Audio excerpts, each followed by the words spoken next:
गीता अध्याय 4 श्लोक 1 श्री भगवान उवाच इमं विवस्वते योगं प्रोक्तवानहं व्ययम् विवस्वान्मन्वे प्राह मनुरिक्ष्वाक्वे ब्रवीत। मैंने श्री भगवान बोले, मैंने इस अविनाशी योग अर्थात कर्म योग को सूर्य से कहा था। फिर सूर्य ने अपने पुत्र वैवस्वत मनु से कहा और मनु ने अपने पुत्र राजा इक्ष्वाकु से कहा।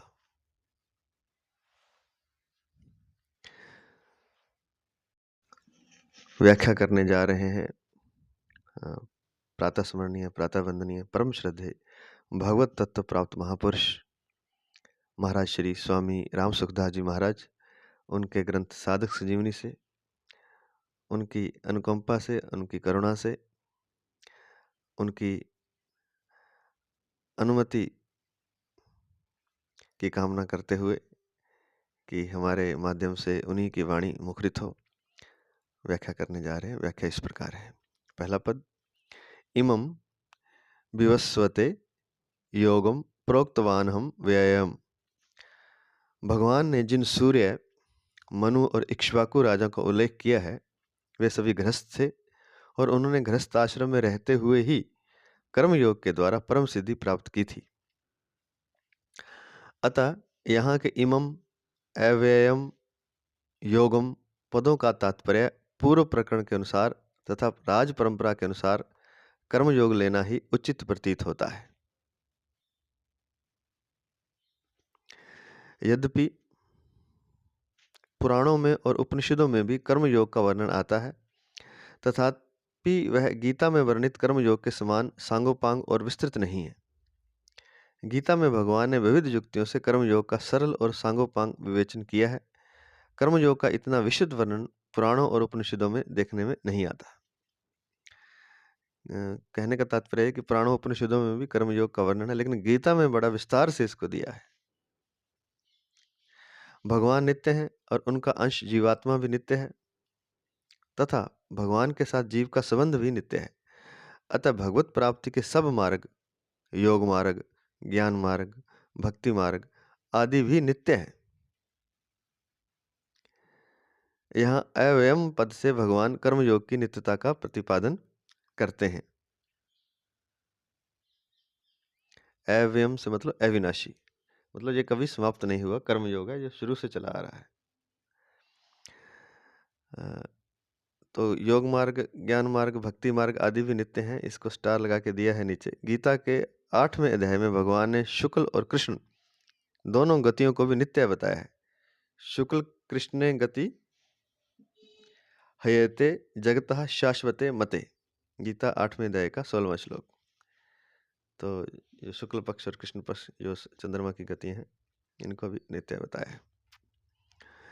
परमात्मा के साथ जीव का स्वतः संबंध, परमात्मा के साथ जीव का स्वतः सिद्ध संबंध नित्य योग है।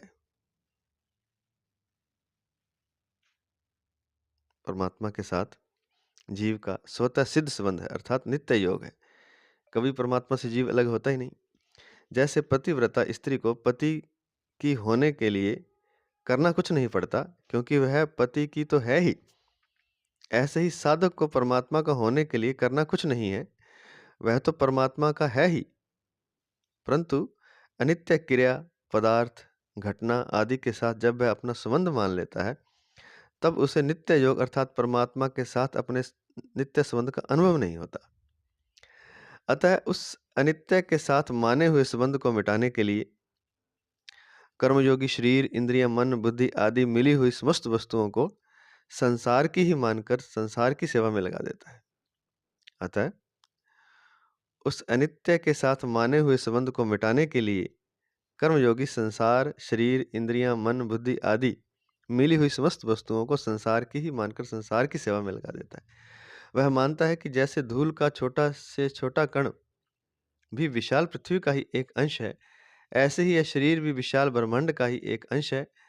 ऐसा मानने से कर्म तो संसार के लिए होंगे, पर योग जो है अर्थात नित्य योग अपने लिए होगा, अर्थात नित्य योग का अनुभव हो जाएगा। यह बात पहले भी बहुत बार बता चुके हैं। सार बात ये है कि एक तो साधना जो हम करते हैं उसकी आवश्यकता नहीं है। जैसे पतिव्रता स्त्री को पति के होने के लिए कुछ नहीं करना, पति की तो है। दूसरी बात यह है कि इसका मतलब ये नहीं कि हम जो साधना कर रहे हैं, योग प्राणायाम जप आदि, वो छोड़ दें, उसको तो करना, लेकिन वो भी अगर कर रहे हैं तो उसको भी निष्काम भाव से, उससे होगा आपके संबंध से। अब जप करने से अगर संबंध परमात्मा से जुड़ जाता है तो ठीक है, फिर जप से भी हो जाएगा। और कीर्तन से अगर हो जाता है संबंध, क्योंकि जो मुख्य बात यह है कि जो संसार के साथ हमारा मन जुड़ा हुआ है उसको तोड़ के परमात्मा से लगाना है। संसार से संबंध विच्छेद करना है और परमात्मा से संबंध जोड़ना है।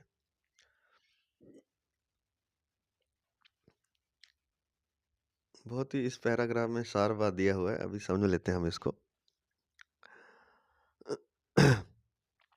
पतिव्रता स्त्री है तो पति की, लेकिन अगर वो ध्यान नहीं रखे तो पतिव्रता होते हुए भी वो पतिव्रता नहीं। लेकिन अगर वो पति का ध्यान रखती है तो वो पतिव्रता तो है ही, बस ध्यान पति की तरफ करना है। ऐसे ही साधक को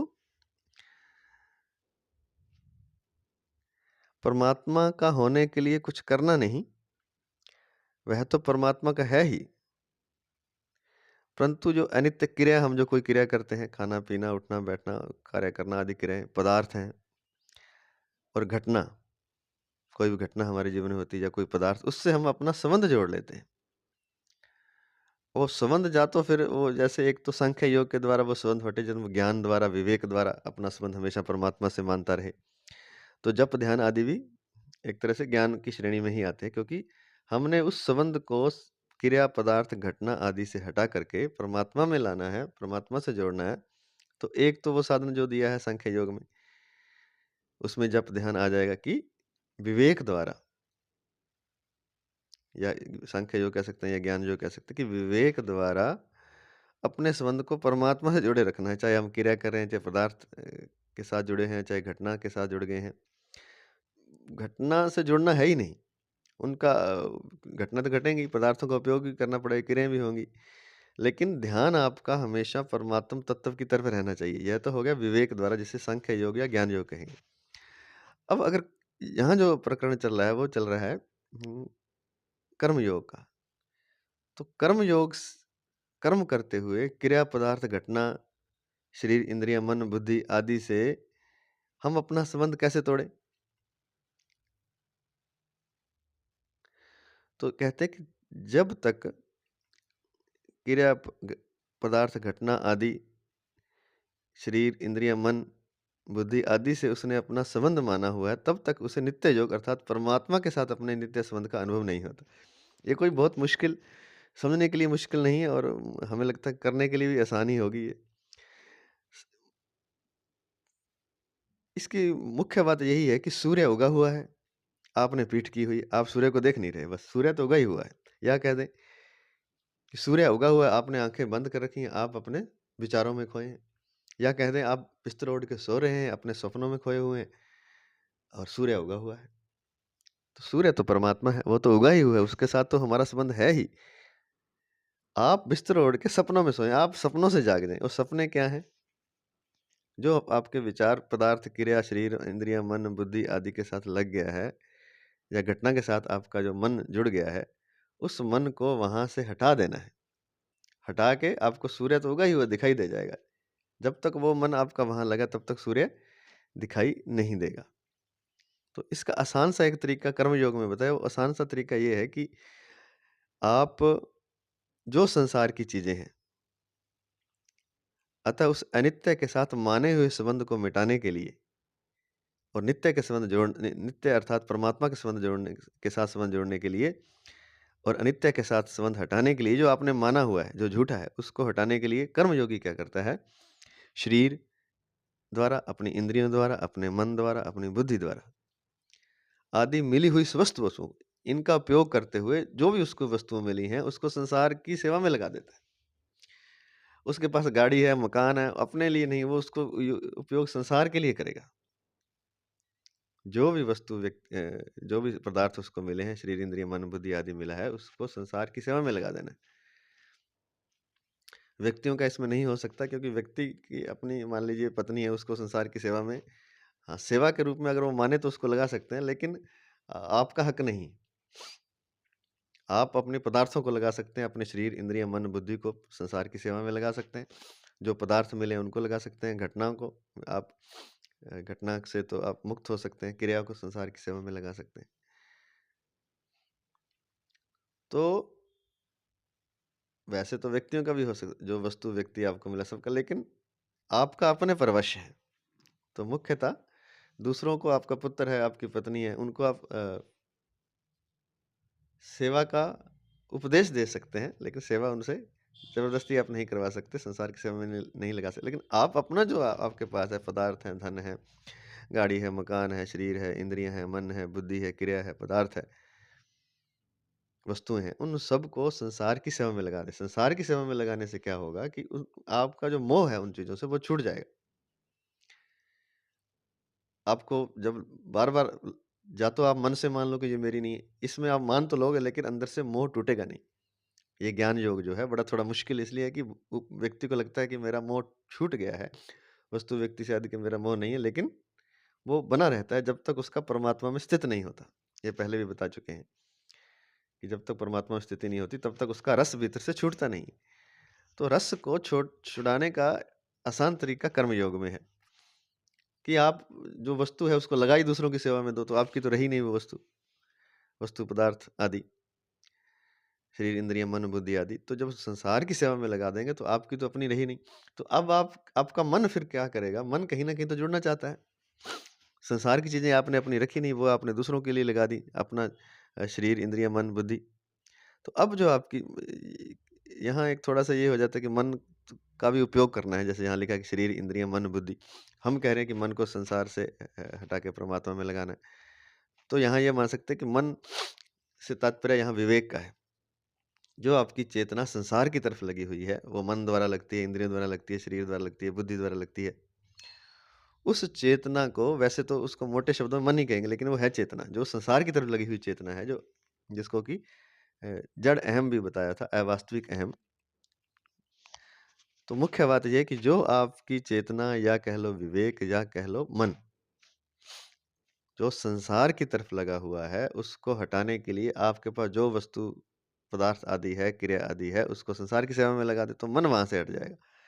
तो जो मन या विवेक जो वहां से हट जाएगा, जो चेतना वहां से हटेगी, अब लगना तो चाहेगी चेतना कहीं ना कहीं, क्योंकि वो चेतना कहीं ना कहीं लगे बगैर बगैर रह नहीं सकती। तो जब संसार की चीजें तो आपने लोगों को दे दी, पदार्थ दे दिए, आपका शरीर मन बुद्धि आदि इंद्रिय सब संसार की सेवा में लगा दिया, तो वो चेतना हट करके अपने आप परमात्मा में स्थित हो जाएगी। जैसे वो जो मन स्वप्न देख रहा था, सूर्य उगा हुआ था, जब अपना सपने से आप जाग गए, आपने नींद खोल ली, उठ गए आप, तो सूर्य तो फिर दिख ही जाएगा ना। तो ये आसान सा तरीका है और ये समझ भी आ गया होगा। मन जो सपनों में खोया हुआ है, संसार के कामनाओं में, इच्छाओं में, सुख लेने के चक्कर में, संसार से आनंद लेने की दृष्टि से, जैसे सपने में खोया रहता है आदमी, ना जागे तो ना जागे, लेकिन जागने पर, स्वप्न से जागने पर इस संसार में तो आनंद नहीं, लेकिन जो परमात्मा तत्व है वो आनंद, सच्चित आनंद है। तो जैसे ही हम संसार की तरफ से जाग जाएंगे, अर्थात जो मोह की, कामना की, इच्छाओं की जो नींद है उससे जागेंगे, तो परमात्मा में अपने आप ही स्थित हो जाएंगे। जैसे नींद से जागने पर अगर सूर्य उगा हो तो वो व्यक्ति सूर्य के प्रकाश को स्वतः ही देख लेगा। सूर्य के प्रकाश के लिए नींद में कोई साधना नहीं करनी, नींद में वो योग करे, प्राणायाम करे, जप करे। जप से एक ऐसा जप इसलिए किया जाता है वैसे कि जप से उसकी जो चेतना है वो जाग जाए, वहां भी जागने से ही मतलब है, तो वो सीधा भी जाग सकता है। तो ये बात है। आगे चलते हैं। तो ये लिखा है कि शरीर इंद्रिय मन बुद्धि आदि मिली हुई समस्त वस्तुओं को संसार की ही मानकर संसार की सेवा में लगा देता है। वह मानता है कि जैसे धूल का छोटे से छोटा कण भी विशाल पृथ्वी का ही एक अंश है, ऐसे ही यह शरीर भी विशाल ब्रह्मांड का ही एक अंश है, तो वो ब्रह्मांड के लिए ही है। ऐसा मानने से कर्म तो संसार के लिए होंगे, कर्म सारे संसार के लिए हो जाएँगे, तो कर्मों से उसकी आसक्ति, फल का इच्छा आदि कामना आदि सब हट जाएगी। तो वो जो चेतना, कर्म तो संसार के लिए होंगे, पर योग अपने लिए होगा, योग अपने लिए हो जाएगा फिर। योग अपने आप ही हो जाएगा ना, अपने लिए अपने आप ही हो जाएगा। कर्म जब संसार के लिए हो जाएँगे, वस्तु, व्यक्ति, पदार्थ सब संसार की सेवा में लगा देंगे, तो कर्म अपने लिए अपने आप ही कर्म तो संसार के लिए हो, और जो योग अपने आप ही स्वयं ही नित्य योग परमात्मा से हो जाएगा, अर्थात नित्य योग का अनुभव हो जाएगा। भगवान विवस्वते प्रोक्तवान पदों से साधकों को मानो यह लक्ष्य कराते हैं कि जैसे सूर्य सदा चलते ही रहते हैं, अर्थात कर्म करते ही रहते हैं, और सबको प्रकाशित करने पर भी स्वयं निर्लिप्त रहते हैं।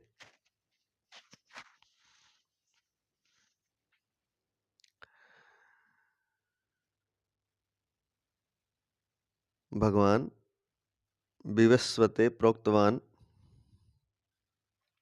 पदों से साधकों को यह लक्ष्य कराते हैं कि जैसे सूर्य सदा चलते ही रहते हैं, अर्थात कर्म करते ही रहते हैं, और सबको प्रकाशित करने पर भी स्वयं निर्लिप्त रहते हैं, ऐसे ही साधकों को भी प्राप्त परिस्थिति के अनुसार अपने कर्तव्य कर्मों का पालन स्वयं करते रहना चाहिए।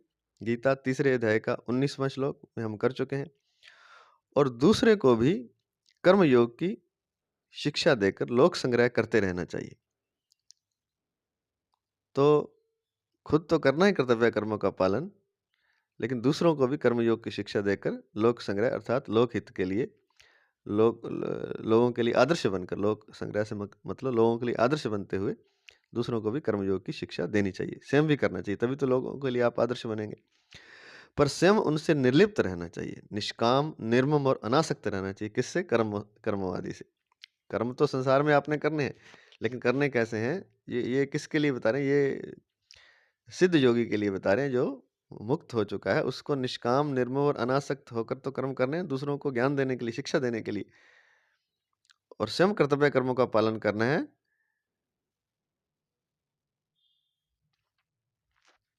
ताकि मुक्त होते हुए भी करना है, ताकि लोगों को भी एक आदर्श मिल सके। जैसे सूर्य का उदाहरण दिया, तो सूर्य तो मुक्त है, लेकिन फिर भी वो दिन रात चलते हैं।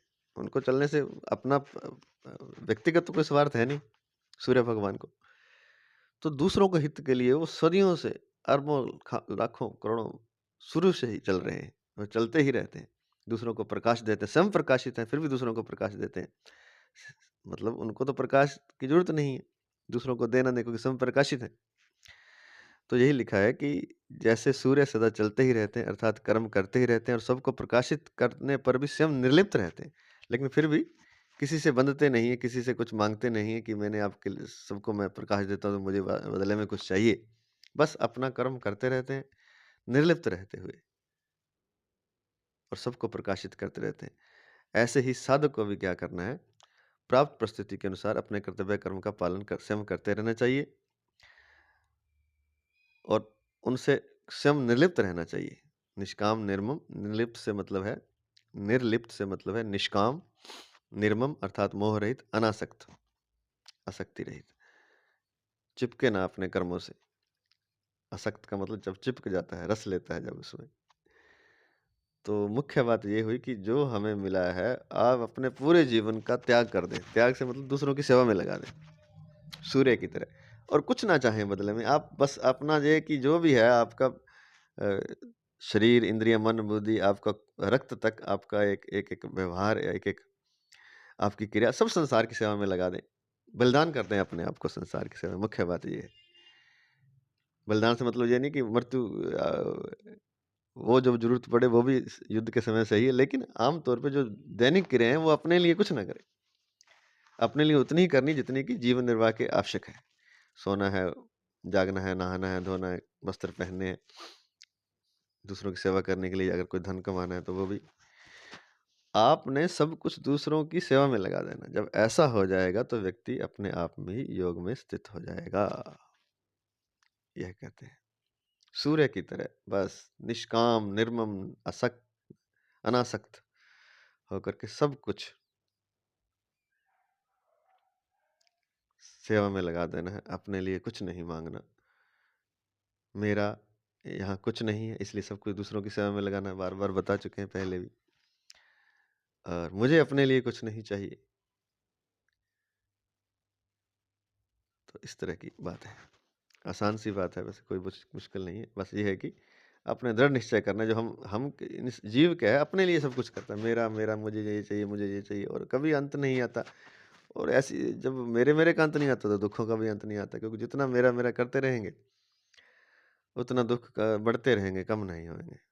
वस्तुओं से, व्यक्तियों से कभी ये सुख मिलता नहीं है। यह गीता का कह रही है, सार है ये गीता का। सृष्टि में सूर्य सबके आदि हैं। सृष्टि की रचना के समय भी सूर्य जैसे पूर्व कल्प में थे, वैसे ही प्रकट हुए। सूर्य चंद्रमसौ धाता यथा पूर्वम कल्पयत।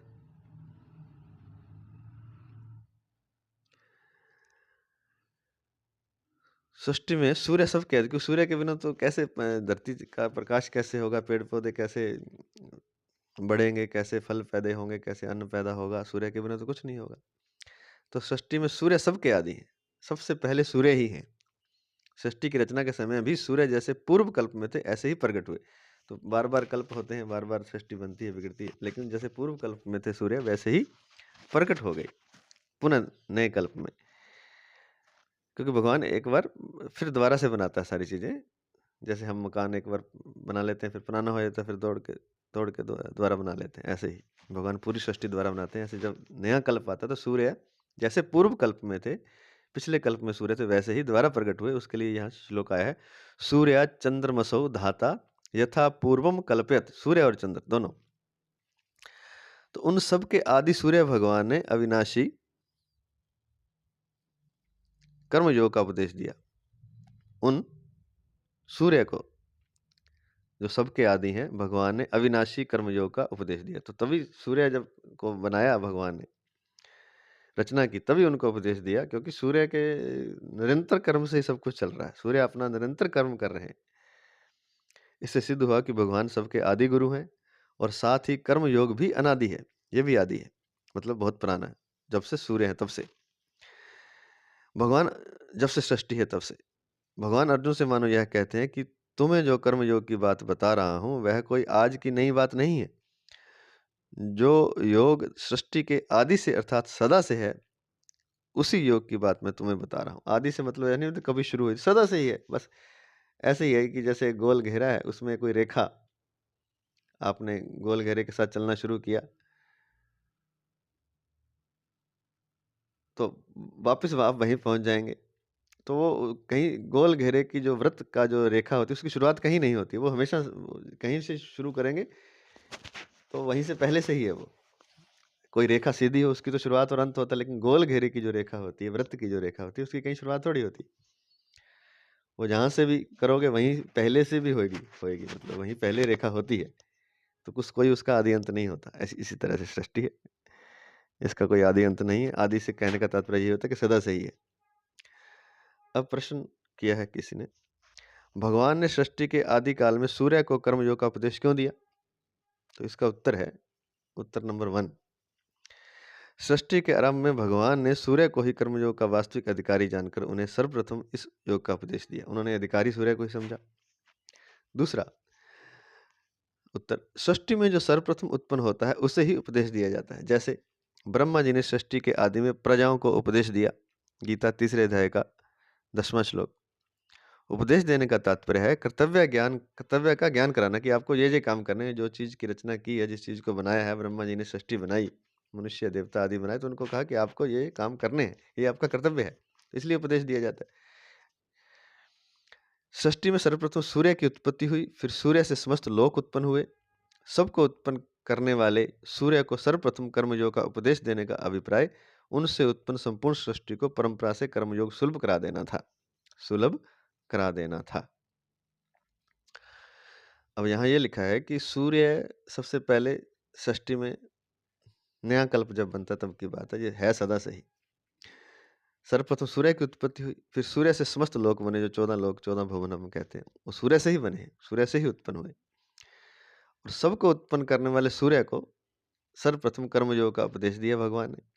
इससे अभिप्राय है कि उत्पन्न संपूर्ण सृष्टि को, अर्थात सूर्य से उत्पन्न संपूर्ण सृष्टि को परंपरा से कर्मयोग सुलभ करा देना था, कि जो पुरानी परंपरा कर्मयोग की है, तो सबको पता चल जाएगी कर्मयोग करने से मुक्ति होती है और कर्मयोग ही वास्तविक रास्ता है। क्योंकि जो भी पदार्थ बनाए हैं, जीव बनाए हैं, तो जीव बनाए हैं तो वो कर्म तो करेंगे ही। तो अगर सही से कर्म करेंगे तो सही से कर्म करना ही मुक्त करा देता है। दूसरों के हित के लिए जब कर्म करते हैं तो वो मुक्त हो जाते हैं। तो संपूर्ण सृष्टि को परंपरा से कर्मयोग का सुलभ ज्ञान करा देना था, इसलिए सूर्य को दिया, क्योंकि मुख्य वही थे, पहले वही थे, उन्हीं से सारे लोग उत्पन्न हुए, तो उनको ज्ञान मिलकर सारे लोगों को मिल गया। तो सबको उत्पन्न करने वाले एक लगा के सूर्य को यहाँ नीचे बताया है। शास्त्रों में सूर्य को सविता कहा गया है, सविता, जिसका अर्थ है उत्पन्न करने वाला। पाश्चात्य विज्ञान भी सूर्य को संपूर्ण सृष्टि का कारण मानता है। अब तो विज्ञान भी मानता है कि सूर्य से ही सब कुछ उत्पन्न हुआ है। तो शास्त्रों में सूर्य को सविता अर्थात उत्पन्न करने वाला कहा गया है। नंबर 3 उत्तर यह है कि सूर्य को क्यों दिया। तीसरा उत्तर यह है कि सूर्य संपूर्ण जगत के नेत्र हैं, उनसे ही सबको ज्ञान प्राप्त होता है एवं उनके उदित होने पर प्राय समस्त प्राणी जागृत हो जाते हैं और अपने अपने कर्मों में लग जाते हैं। सूर्य से ही मनुष्यों में कर्तव्य परायणता आती है। कर्तव्य कहाँ से सीखेगा, तो सूर्य से सीखता है कि सूर्य, क्योंकि सूर्य दिन रात चल रहे हैं। सूर्य को संपूर्ण जगत की आत्मा भी कहा गया है।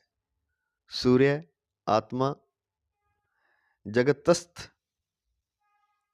सूर्य आत्मा जगतस्थ, जगतस्थस्थुश्च,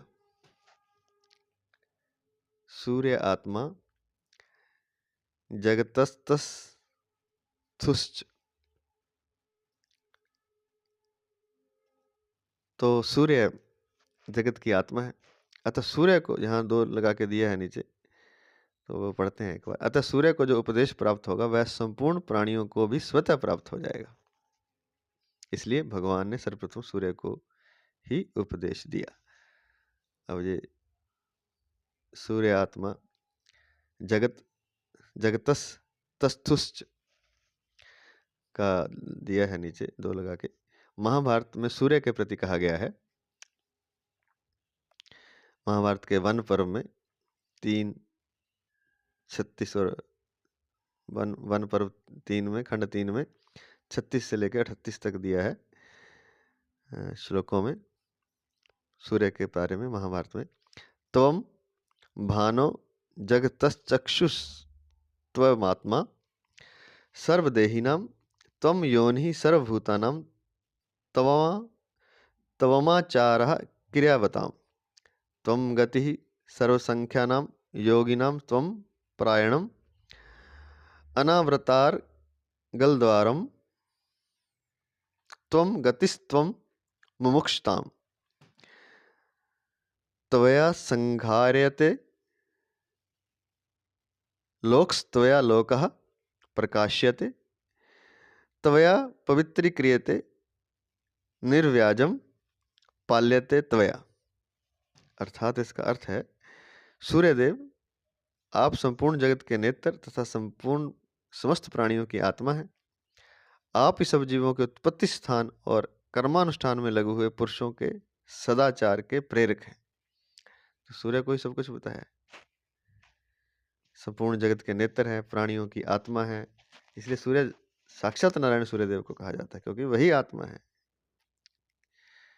और सब जीवों का उत्पत्ति स्थान है और कर्मानुष्ठान में, अर्थात कर्म योग में लगे हुए पुरुषों के सदाचार, उसको कैसे कर्मयोग करना, उसके प्रेरक हैं। और त्वम गति सर्वसंख्यानाम योगिनाम त्वं परायणम, संपूर्ण संख्या योगियों के प्राप्तव्य स्थान भी आप ही हैं। जो प्राप्त करना है सांख्य योगिनो ज्ञान, वो भी आप हैं। अर्थात सूर्य को ही प्राप्त करना है, प्रकाश को ही प्राप्त करना है। आप ही सब कर्मयोगियों के आश्रय हैं, कर्मयोगी के आश्रय भी आप हैं। आप ही मोक्ष के उन्मुक्त द्वार हैं और आप ही मोक्षियों की गति हैं, आप ही मुमुक्षुओं की गति हैं। अनावृतार गलद्वारम त्वम गतिस्त्वम मुमुक्षताम, आप ही संपूर्ण जगत को धारण करते हैं, आपसे ही यह लोक प्रकाशित होता है। जगत को धारण भी आपने कर रखा है सारे ब्रह्मांड में जितने ये ग्रह आदि चल रहे हैं वो सूर्य पृथ्वी आदि को धारण आपने कर रखा है, आपने संभाल रखा है। कहने का तात्पर्य आपसे ही यह लोक प्रकाशित होता है, आप ही इसे पवित्र करते हैं और आपके ही द्वारा निस्वार्थ भाव से इसका पालन किया जाता है। तवा तवया पवित्री क्रियते निर्वाजम पाल्यते तवया, आप इसका निस्वार्थ भाव से पालन करते हैं। ये महाभारत के वन पर्व 3:36 से 37-38 श्लोकों में दिया गया है। इसलिए सूर्य को ही उपदेश दिया पहले, कहने का तात्पर्य। आगे चलते हैं। वास्तव में नारायण के रूप में उपदेश देना और सूर्य के रूप में उपदेश ग्रहण करना जगन्नाट्य सूत्रधार भगवान की एक लीला ही समझनी चाहिए। जगत के जो नाटक चल रहा है उसके सूत्रधार भगवान है, तो भगवान की एक लीला ही है जो संसार के हित के लिए बहुत आवश्यक थी। नारायण के रूप में तो उपदेश दे रहे हैं और सूर्य के रूप में उपदेश ग्रहण कर रहे हैं भगवान स्वयं ही। जिस प्रकार अर्जुन महान ज्ञानी नर ऋषि के अवतार थे, परंतु लोक संग्रह के लिए उन्हें भी उपदेश लेने की आवश्यकता हुई, ठीक उसी प्रकार भगवान ने स्वयं ज्ञान स्वरूप सूर्य को उपदेश दिया। सूर्य ज्ञान स्वरूप ही है, उनको उपदेश दिया, जिसके फलस्वरूप संसार का महान उपकार हुआ है, हो रहा है और होता रहेगा। तो जैसे अर्जुन का उदाहरण दिया कि महान ज्ञानी नर ऋषि के अवतार थे, नर नारायण के रूप में जब आए अर्जुन और भगवान, तब भी उन्होंने नारायण से उपदेश लिया। तो ये लोक संग्रह के लिए ऐसा होता है, ज्ञानी होते हुए भी ज्ञान लेना होता है। जैसे कई बार सिद्ध पुरुष भी जन्म लेते हैं धरती पर, लेकिन फिर भी उनको किसी को गुरु बनाना होता है, मतलब उपदेश ग्रहण करना होता है। यह एक टीम है, ये इसलिए कि संसार का उपकार हो। अगला पद है विवस्वान मनवे प्राह मनुरिक्ष्वाकवे ब्रवीत। कर्मयोग गृहस्थों की खास विद्या है। गृहस्थ जो हैं, जिन्होंने शादी आदि की हुई है, उनकी खास विद्या है। ब्रह्मचर्य, गृहस्थ, वानप्रस्थ और संन्यास, इन चारों आश्रमों में गृहस्थ आश्रम ही मुख्य है, क्योंकि गृहस्थ आश्रम से ही अन्य आश्रम बनते हैं और पलते हैं। गृहस्थ आश्रम में रहते हुए ही अपने कर्तव्य कर्मों का पालन करके सुगमता पूर्वक परमात्मा प्राप्ति कर सकता है मनुष्य। गृहस्थ आश्रम से ही सन्यासी बनता है, वहीं से बच्चे पैदा होंगे तभी तो कोई सन्यासी बनेगा, कोई वानप्रस्थी बनेगा। और गृहस्थ आश्रम से ही बाकियों का जो आश्रम आदि चलते हैं, उनको धन कहाँ से आता है, वो गृहस्थ आश्रम वाले देते हैं। तो गृहस्थ आश्रम सबसे मुख्य है, और इसमें रह करके कर्तव्य कर्मों का अगर पालन करे मनुष्य, तो सुगमता से परमात्मा प्राप्ति कर सकता है। उसे परमात्मा प्राप्ति के लिए आश्रम बदलने की जरूरत नहीं है कि वो वानप्रस्थ में जाए कि संन्यास में जाए, वहीं कर सकता है। भगवान ने सूर्य, मनु, इक्ष्वाकु आदि राजाओं का नाम लेकर यह बताया है कि कल्प के आदि में गृहस्थों ने ही कर्मयोग की विद्या को जाना, और गृहस्थाश्रम में रहते हुए ही उन्होंने कामनाओं का नाश करके परमात्मा तत्व को प्राप्त किया। इसलिए गृहस्थों के नाम लिए। ये सारे गृहस्थ हैं, सूर्य हैं, मनु हैं, इक्ष्वाकु हैं।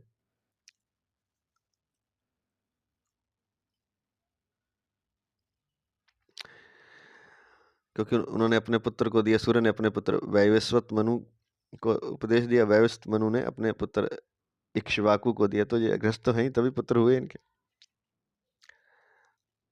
लेकिन मुख्य बात यह कि कामनाओं का नाश करना है। स्वयं भगवान श्री कृष्ण और अर्जुन भी गृहस्थ थे, इसलिए भगवान अर्जुन के माध्यम से मानो संपूर्ण गृहस्थों को सावधान अर्थात उपदेश करते हैं कि तुम लोग अपने घर की विद्या कर्मयोग का पालन करके घर में रहते हुए ही परमात्मा को प्राप्त कर सकते हो, तुम्हें दूसरी जगह जाने की जरूरत नहीं है। बहुत ही शानदार उपदेश दिया है। गृहस्थ होने पर भी अर्जुन प्राप्त कर्तव्य कर्म युद्ध को छोड़कर भिक्षा के अन्न से जीविका चलाने को श्रेष्ठ मानते हैं। गीता 2 अध्याय का 5वां श्लोक। अर्थात अपने कल्याण के लिए गृहस्थ आश्रम की अपेक्षा संन्यास आश्रम को श्रेष्ठ समझते हैं। इसलिए उपयुक्त पदों से भगवान मानो यह बताते हैं कि तुम भी राजघराने के श्रेष्ठ गृहस्थ हो। कर्मयोग तुम्हारे घर की खास विद्या है, इसलिए इसी का पालन करना तुम्हारे लिए श्रेयस्कर है। सन्यासी के द्वारा जो परमात्मा तत्व प्राप्त किया जाता है, वही तत्व कर्मयोगी गृहस्थाश्रम में रहकर भी स्वाधीनता पूर्वक प्राप्त कर सकता है। अतः कर्मयोग गृहस्थों की तो मुख्य विद्या है, पर सन्यास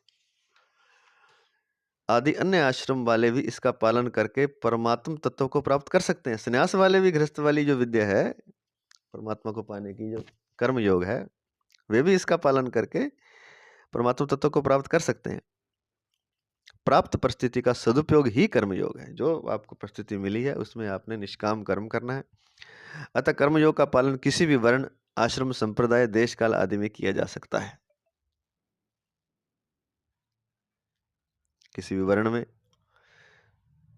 लोग कहते हैं कि शूद्रों को साधना का वो नहीं था, शास्त्र पढ़ने का आदि, लेकिन वो यहाँ लिखा है किसी भी वर्ण वाला, चाहे वो ब्राह्मण है, वैश्य है, क्षत्रिय, शूद्र है, कर्म योग का पालन करे, अपने कर्म का पालन करे, वो भी मुक्त हो जाएगा। किसी भी आश्रम में हो, गृहस्थ आश्रम में है, ब्रह्मचर्य में है, वानप्रस्थ में, संन्यास में है, तो वो भी कर सकता है। संप्रदाय, किसी भी संप्रदाय में, किसी देश काल आदि में किया जा सकता है। किसी विद्या में श्रेष्ठ और प्रभावशाली पुरुषों का नाम लेने से उस विद्या की महिमा प्रकट होती है, जिससे दूसरे लोग भी वैसा करने के लिए उत्साहित होते हैं। जिन लोगों के हृदय में संसारिक पदार्थों का महत्व है, उन पर ऐश्वर्यशाली राजाओं का अधिक प्रभाव पड़ता है। संसारिक पदार्थों का तो महत्व सब में होता है, तो राजाओं को बड़ा अपना आदर्श मानते हैं। इसलिए भगवान सृष्टि के आदि में होने वाले सूर्य का तथा मनु आदि प्रभावशाली राजाओं के नाम लेकर कर्म योग का पालन करने की प्रेरणा देते हैं, ताकि ऐश्वर्यशाली जो जो लोग ऐश्वर्य चाहते हैं, पदार्थ चाहते हैं संसारिक, उनको भी पता चले कि जिनके पास बहुत पदार्थ थे, ऐसे ऐसे राजा थे, सूर्य, वैवस्वत, मनु और इक्ष्वाकु आदि जो बड़े संपन्न राजा थे, उन्होंने भी अपना निष्काम कर्म के द्वारा अपने कर्म योग का पालन किया और मुक्ति प्राप्त की। तो जो भी ऐश्वर्यशाली लोग हैं, जो ऐश्वर्य चाहते हैं, जो ऐश्वर्य है जिनके पास, वो सब कुछ करते हुए, परहित में सब कुछ लगाते हुए परमात्मा प्राप्ति कर सकते हैं।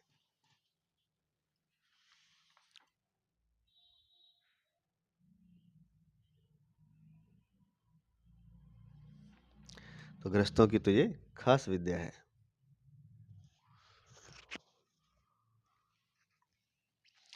तो थोड़ा सा और करें, विशेष बात है आगे।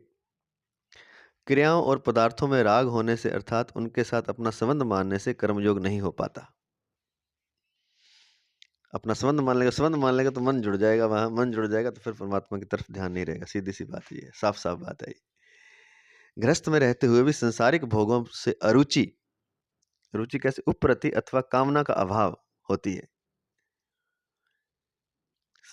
गृहस्थ में रहते हुए भी संसारिक भोगों से रुचि होती है। ये नहीं कि सन्यास हो जाए तो ही वो संसारिक भोगों को छोड़ पाएगा, सब कुछ छोड़ दे। गृहस्थ में रह के भी कर सकता है। कैसे होगी वो? किसी भी भोग को भोगे, अंत में उस भोग से अरुचि अवश्य उत्पन्न होती है, यह नियम है। अब भोग क्या है? सुख तो है नहीं उनमें, तो भोग भोगने के बाद उसमें अरुचि अवश्य होती है। तो यह गृहस्थ में रह के तो आसानी से पता चल जाएगा कि इस भोग में कुछ नहीं है। तो किसी भी भोग को भोगें, अंत में उस भोग से अरुचि अवश्य उत्पन्न होती है, यह नियम है। आरंभ में भोग की जितनी रुचि कामना रहती है, भोग भोगते समय वह उतनी नहीं रह जाती। तो जैसे शुरू में मान लो भूख लगी थी, तो शुरू में तो बहुत ज़्यादा थी, लेकिन भोगते समय वह कम रह जाती है, प्रत्युत क्रमश घटते घटते समाप्त हो जाती है। जैसे मिठाई खाने के आरंभ में उसकी जो रुचि होती है, वह उसे खाने के साथ साथ घटती चली जाती है और अंत में उससे अरुचि हो जाती है। परंतु मनुष्य भूल यह करता है कि वह उस अरुचि को महत्व देकर उसे स्थायी नहीं बनाता, वह अरुचि को ही तृप्ति अर्थात फल मान लेता है कि मैं तृप्त हो गया। तृप्ति नहीं है, वो अरुचि है। अरुचि को वो अपना क्या बना ले, अपना अनुभव बना ले, तो वो दोबारा से उस पदार्थ में उलझेगा नहीं। लेकिन वह अरुचि को तृप्ति मान लेता है कि दोबारा से फिर ऐसा करेंगे। परंतु वास्तव में अरुचि में थकावट अर्थात भोगों की शक्ति का अभाव ही होता है। कोई भी हम चीज़ खाएंगे तो उसको पचाने में हमारी शक्ति तो लगेगी। तो कुछ भी हम कर रहे हैं, संसार की कोई भी क्रिया, कोई पदार्थ खा रहे हैं, कोई भोग कर रहे हैं, उनमें हमारी शक्ति नष्ट होती जा रही है। भोगने की शक्ति का अभाव हो रहा है। वो जो शक्ति परमात्मा में लगनी थी उसका भी अभाव हो रहा है, इसलिए परमात्मा में लगना फिर मुश्किल हो जाता है ज़्यादा भोग भोगने से, और अंत में तो कुछ बचता ही नहीं है। बुढ़ापे में शरीर में शक्ति ही नहीं बचती, इतने भोग भोग लेता है कि बस वो फिर मृत्यु को ही प्राप्त होता है जर्जर होकर के। जिस रुचि या कामना का किसी भी समय अभाव होता है, वह रुचि या कामना वास्तव में स्वयं की नहीं होती। जिस रुचि या कामना का किसी भी समय अभाव होता है, वह रुचि या कामना वास्तव में स्वयं की नहीं होती। जिससे कभी भी अरुचि होती है, उससे हमारा वास्तविक संबंध नहीं होता। ये एक और बात बता रहे हैं, बहुत ही शानदार, कि जिस रुचि या कामना का किसी भी समय अभाव होता है, वह रुचि या कामना वास्तव में स्वयं की नहीं होती। जिससे कभी भी अरुचि होती है, उससे हमारा वास्तविक संबंध नहीं होता।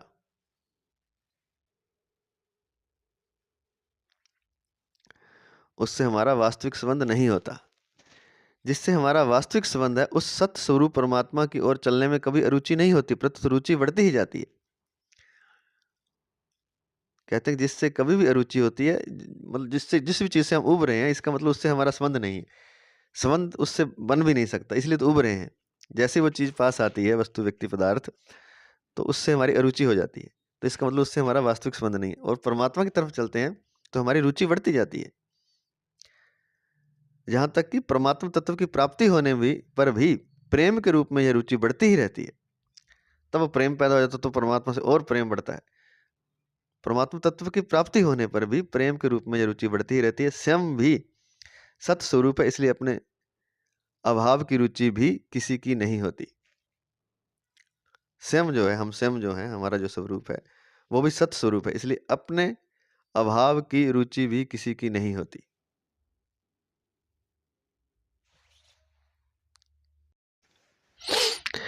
कर्म, करण अर्थात शरीर, इंद्रियां, मन आदि, और उपकरण अर्थात पदार्थ अर्थात कर्म करने में उपयोगी सामग्री, ये तीनों ही उत्पन्न और नष्ट होने वाले हैं। कर्म जो हम कर रहे हैं वो, और जिनसे कर्म कर रहे हैं, जिनके द्वारा शरीर, इंद्रिय, मन आदि के द्वारा, और जिन पदार्थों का सहयोग ले रहे हैं उनके द्वारा, ये तीनों ही नष्ट होने वाले हैं। तीनों ही उत्पन्न और नष्ट होने वाले हैं। फिर इनसे मिलने वाला फल कैसे नित्य होगा?